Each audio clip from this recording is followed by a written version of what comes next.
بسم اللہ الرحمن الرحیم۔ السلام علیکم ورحمۃ اللہ وبرکاتہ۔ امید کرتی ہوں کہ آپ سب اللہ رب العزت کے فضل و کرم سے خیریت سے ہوں گے۔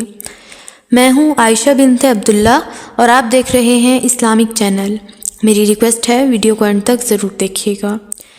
عزیز سامعات، آج اللہ رب العزت نے مجھے جس موضوع پر لب کشائی کرنے کا موقع دیا وہ ہے حضرت نوح علیہ السلام۔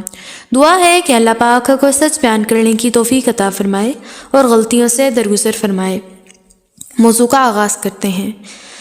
عزیز سامعات، حضرت نوح علیہ السلام کو انگلش میں NOAH لکھا جاتا ہے۔ حضرت نوح علیہ السلام اللہ تعالیٰ کے پہلے رسول تھے۔ حضرت نوح علیہ السلام کی قوم نے شیطان کے بہکاوے میں آ کر بتوں کی عبادت شروع کر دی تھی۔ وہ لوگ سمجھتے تھے کہ ہم جن بتوں کی پوجا کرتے ہیں انہی سے خیر ملے گی، یہی انہیں ہر شر سے محفوظ رکھیں گے اور ان کی تمام ضروریات پوری کریں گے۔ ان بتوں میں مشہور ترین بت یہ تھے: ود، سواع، یغوث، یعوق اور نصر۔ یہ دراصل حضرت نوح علیہ السلام کی قوم کے گزرے ہوئے نیک لوگوں کے نام تھے۔ جب یہ نیک لوگ فوت ہو گئے تو شیطان نے ان کے عقیدت مندوں کو کہا کہ ان کی تصویریں بنا کر تم اپنے گھروں اور دکانوں میں رکھ لو تاکہ وہ ان کی یاد تازہ رہے اور ان کے تصور سے تم بھی ان کی طرح نیکیاں کرتے رہو۔ جب پہل تصویریں بنا کر رکھنے والے فوت ہو گئے تو شیطان نے اگلی نسلوں کو یہ کہہ کر شرک میں ملوث کر دیا کہ تمہارے باپ دادا تو ان کی عبادت کرتے تھے جن کی تصویریں تمہارے گھروں میں لٹک رہی ہیں۔ چنانچہ انہوں نے ان بتوں کی پوجا شروع کر دی۔ اسی سے بت پرستی، بت تراشی اور صنم پرستی کی روایت چل پڑی۔ اللہ تعالیٰ نے ان لوگوں کو ہدایت کے لیے حضرت نوح علیہ السلام کو بھیجا۔ انہوں نے اپنی قوم کو اللہ تعالیٰ کی عظیم اور حیران کن تخلیقات، آسمان، زمین، چاند، ستاروں اور عظیم الشان نعمتوں کی طرف توجہ دلائی اور بتایا کہ شیطان تمہیں اتنے عرصے سے گمراہ کرتا رہا ہے، تم اس کی گمراہی سے باز آ جاؤ۔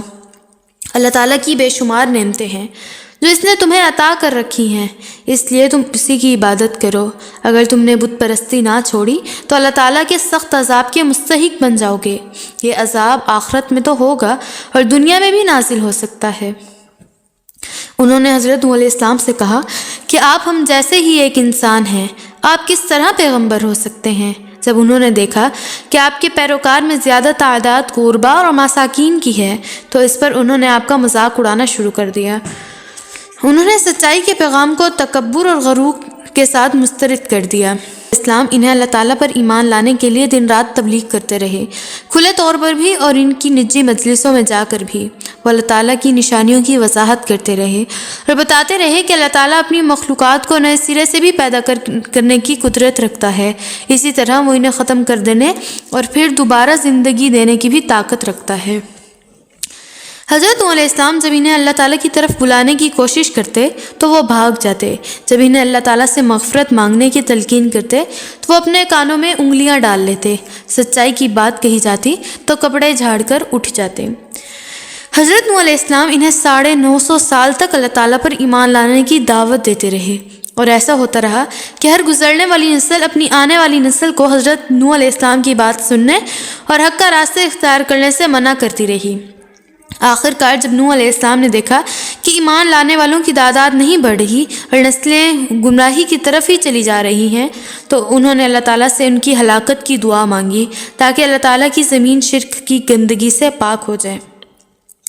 اللہ تعالیٰ نے ان کی دعا کا جواب دیتے ہوئے انہیں ایک بڑی کشتی تیار کرنے کا حکم دیا۔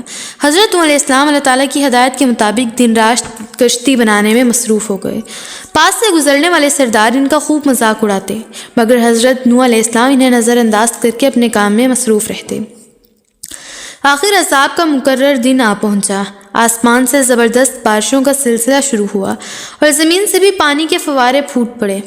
حضرت نوح علیہ السلام نے اہل ایمان کو کشتی میں سوار ہونے کا حکم دیا اور ہر قسم کے جانوروں کا جوڑا جوڑا بھی ساتھ رکھ لیا۔ حضرت نوح علیہ السلام کے بیٹے نے کشتی میں بیٹھنے سے انکار کر دیا۔ اس کا خیال تھا کہ پہاڑ کی چوٹی پر چڑھ کر اس طوفان سے محفوظ ہو جائے گا، لیکن وہ اس بات سے بے خبر تھا کہ اللہ تعالیٰ کے عذاب سے کوئی نہیں بچ سکتا۔